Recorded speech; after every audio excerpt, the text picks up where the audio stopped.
here for a reason. It's your boy.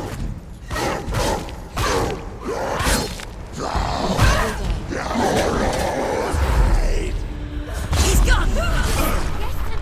Why suffer the past when there is a new road ahead? The only one that makes any sense.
Every gate you open into darkness brings another challenge.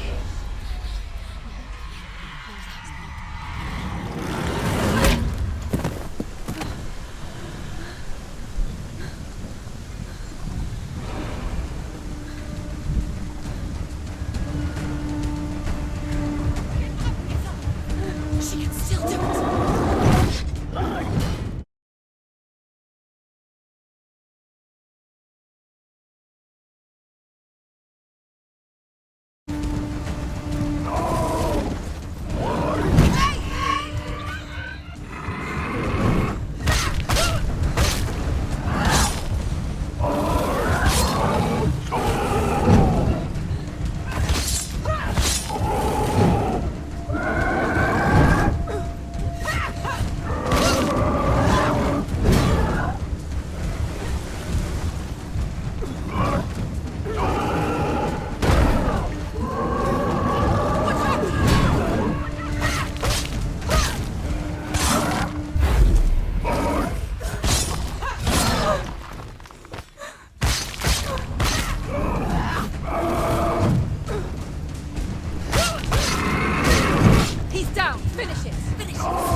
However you come to the gold-covered bridge that leads to Hell, you may find it guarded by a giantess.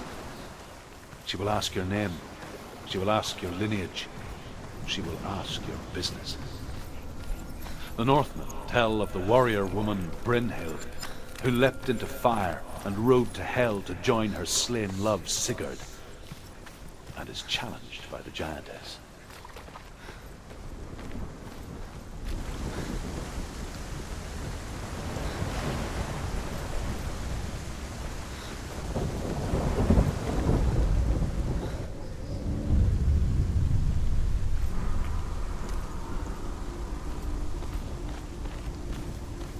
The journey to Helheim is never a straight one. Each must find their own path. Align yourself to its secrets, and you will find yours.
However you come to the gold-covered bridge that leads to Hell, you may find it guarded by a giantess.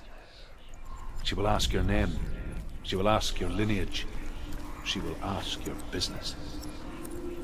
The Northmen tell of the warrior woman Brynhild, who leapt into fire and rode to Hell to join her slain love Sigurd, and is challenged by the giantess.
Hela possesses large dwelling places in Helheim. Tall are her walls, high are her gates. The name of her dish is hunger. Her knife is famine. On her threshold all will stumble. Her bed is called sick bed, and her bed hangings are called flames of a funeral pyre. They say she is easy to recognize, half black and half the color of flesh, and her face menacing and grim.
gate.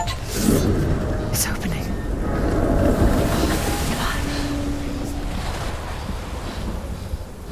Who is it? It's coming. That song again. Is it? It's Hela. Yes, the source of the darkness. It's coming. This is your moment.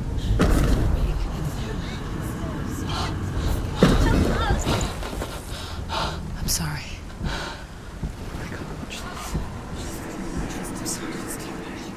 What are you doing? You're showing weakness. You're not a warrior. You're a disgrace. The gods will punish you for this. Pick up the sword. Pick it up. Fight the darkness. Fight it. Get up. Get up. Get up and fight.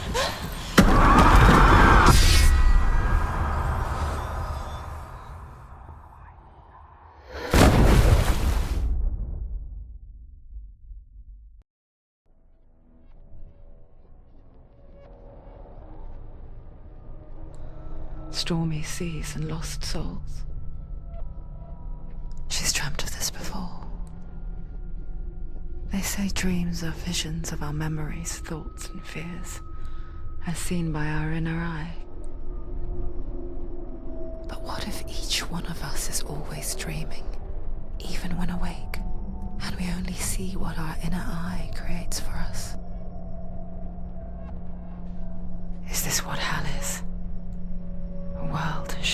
Senua's nightmares. Maybe that's why people feared seeing the world through her eyes. Because if you believe that Senua's reality is twisted, you must accept that yours might be too. You failed the gods. You're pathetic. Rotten. Cursed. What were you thinking? Did you really think you could win? How stupid can you be? So stupid. Everyone hates her. She's cursed. The shadow hates. Look at you. A warrior. Worthless. Weak. Pathetic. Go on. Feel sorry for yourself, because there is no one left to do that for you. Everywhere. You failed. What's that? Take it. If you're too much of a coward to fight, then end the suffering. Broken and lost. Just like your sword. Come on. Dare.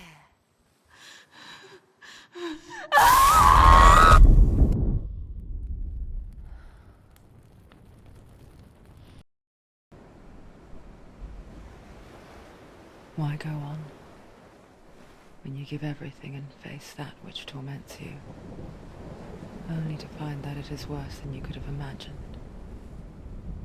Why go on? Is it really so weak to ask this? Or are we just so afraid of the honest answer that we do not dare pose the question? Sometimes the answer lies in a memory, a feeling, a song.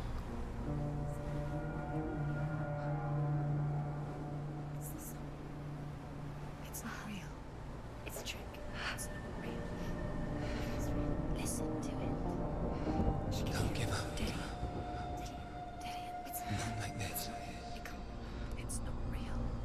It is real. It's a trick. Don't trust it. Maybe you're already dead. Who are you? Do you still believe in me, Senua? No, it's not. It's a trick.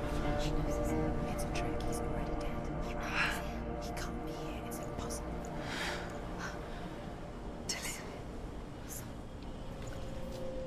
Come to me. Please. The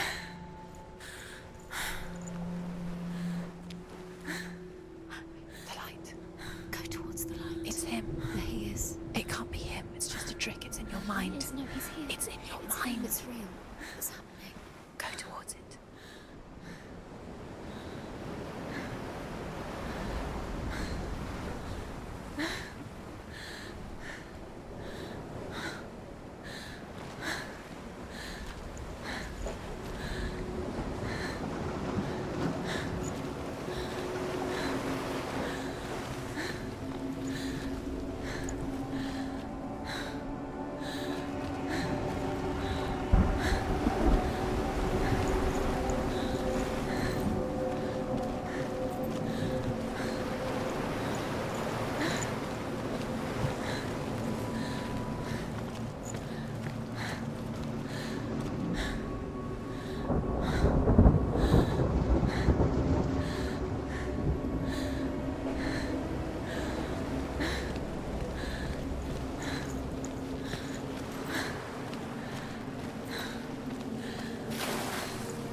Before she first met him, she was not in a good place.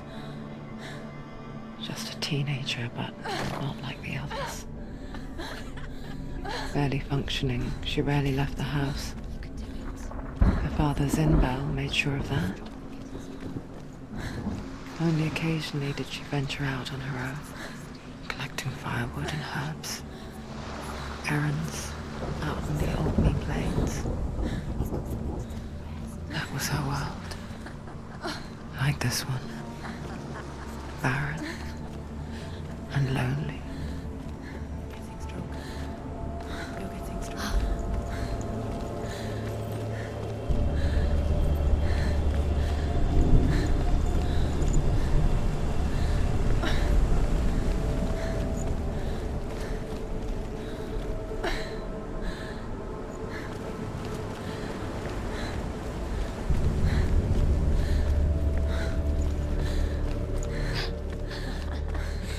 Already disappeared. Nothing lives here, not even you. It's in your mind. You think you can see it, but it's in your mind.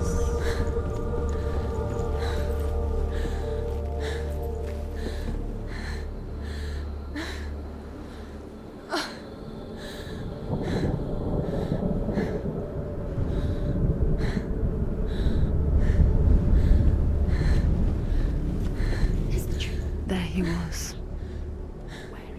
Lone figure of a boy. He's there, under the tree. Swordplay under the shade of a tree. You have to She knew this the first time she saw him. To her young eyes, he moved as if dancing. And the world danced with him. The gloom lifted. For the first time in years, she felt a ray of hope.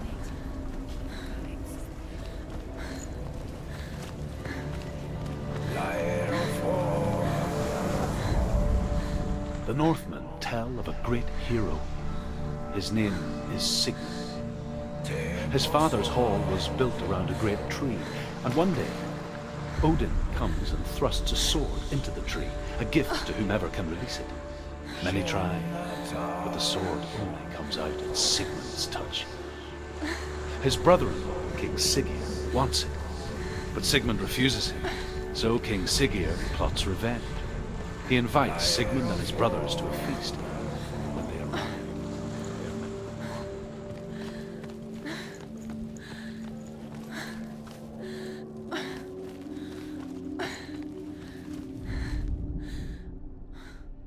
Death for Sigmund and his brothers seems certain. But the king's wife is Sigmund's sister, and she begs for mercy and implores the king to chain them up instead. He agrees. Not for mercy, though, but because he plans an even more cruel and lingering death. Chained to a tree in the forest that night, a she-wolf comes and devours one of Sigmund's brothers. She returns, ravenous, night after night, until only Sigmund is left. The next day, Sigmund's sister sends a servant with honey to smear on Sigmund's face. But to what end? Well, that night, when the she-wolf appears again, you'll never guess what happens.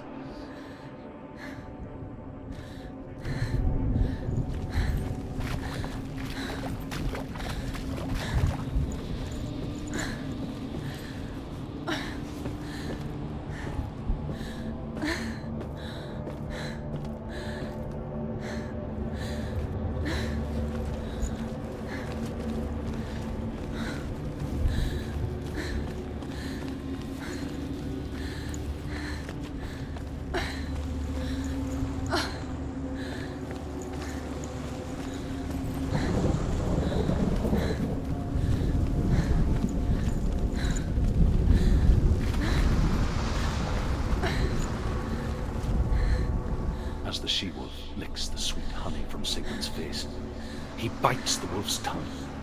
The she-wolf pulls away, but Sigmund holds on. The chains break, and he is free. After his escape, Sigmund lives like us, hidden in the forest. His enemy, King Siggeir, believing him dead, as his sister plots revenge. And for vengeance to succeed, even the great Sigmund needs help. So she sends her sons to him. But their blood is weak and corrupted, and they're put to death by Sigmund. So his sister hatches a new plan, one that is cold of heart and pure of blood.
Day after day, watching from afar, she mimicked him, perfecting her own secret dance,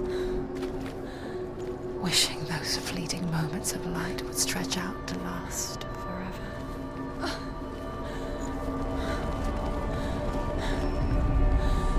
Sigmund's sister trades shapes with a sorceress, and in disguise, she lies with her own brother. She gives birth to a son named Sinfjotli. After a time, she sends him to the forest.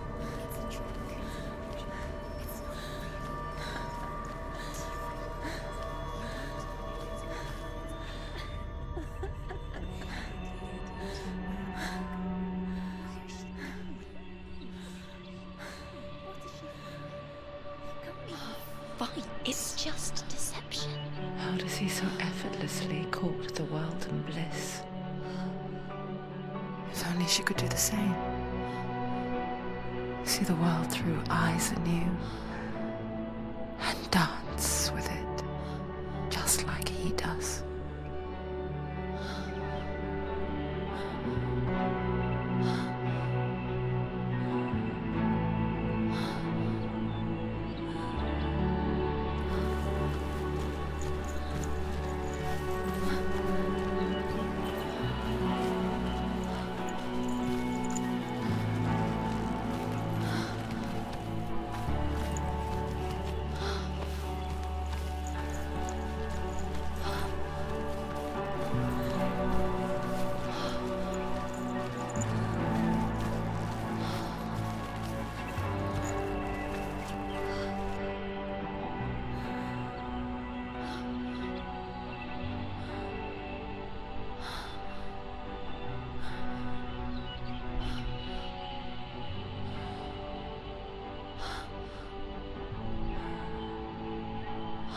What's your name?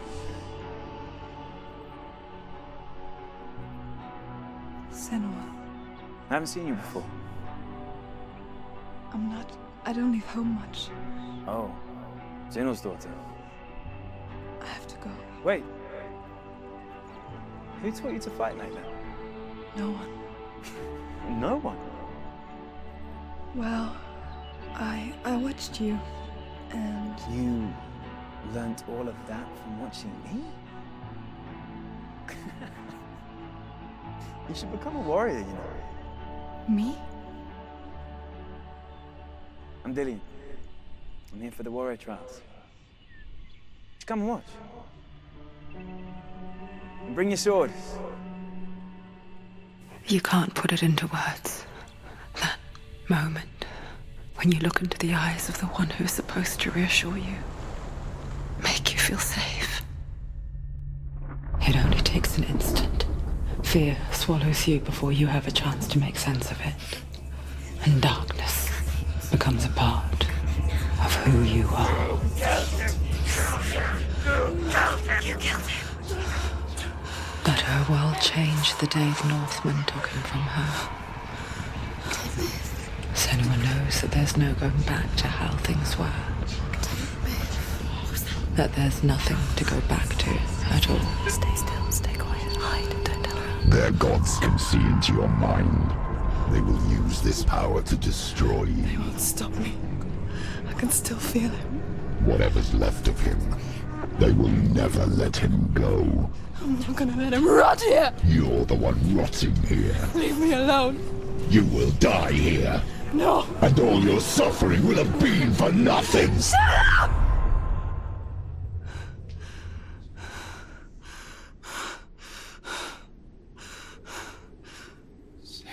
Dillion? Is that you?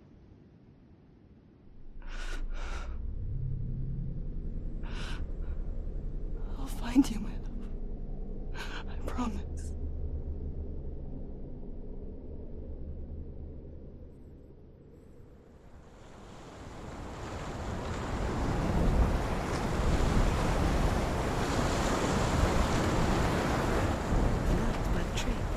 Can you see him? You want to believe it. Is he not real? Is he there? You're alone in these mountains. Is that Dillion? Nothing lives here. You won't survive. You met him by the tree. She met him by the tree. Maybe it's a sign, the tree. What's he trying to tell you? He's waiting for you by the tree.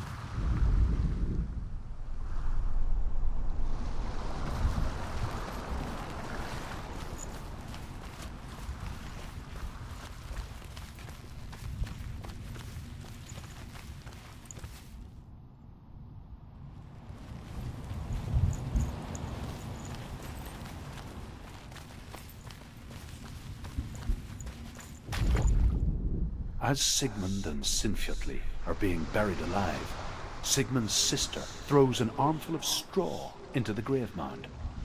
Hidden in the straw is Sigmund's sword, the gift of Odin. They cut their way out of the grave mound and set fire to Siggeir's hall. The king burns to death. Sigmund calls to his sister to come out so that she may live and be honored. She does come out, but only to tell him the truth.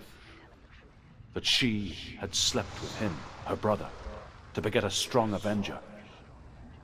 I am not fit to live, she says, and walks back into the fire. Strike vengeance from your heart, Senua, as there is always a heavy price to pay.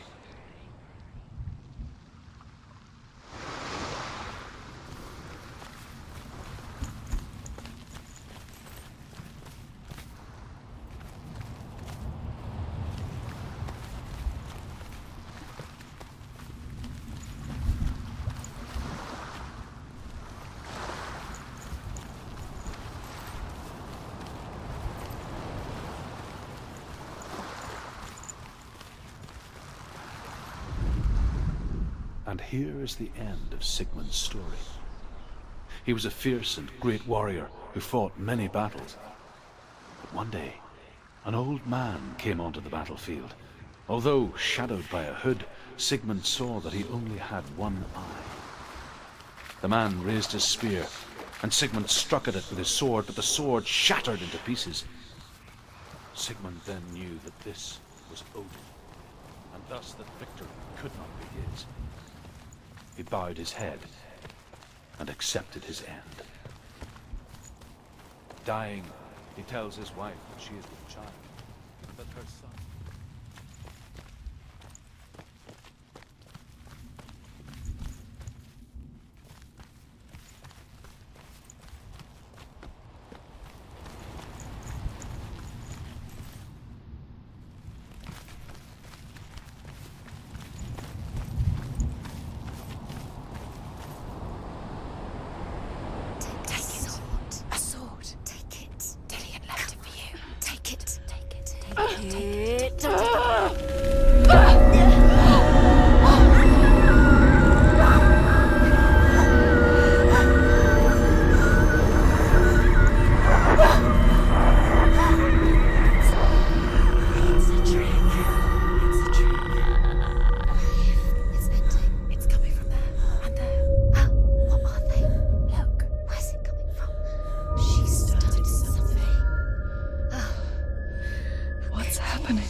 Imagine a sword that can slay gods.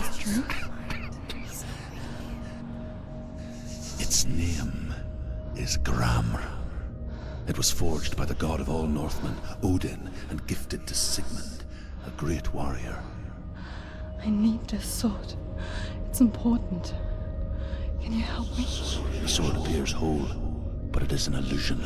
It shattered into shards long ago. It is said a great warrior can reforge Gramr by answering the trials of Odin, one for each shard.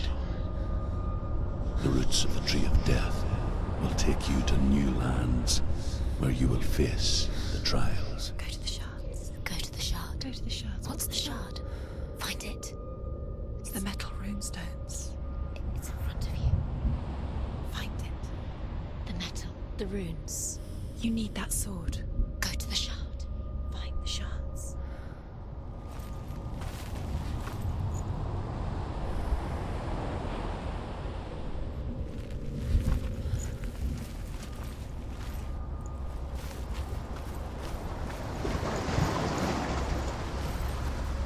Where is it?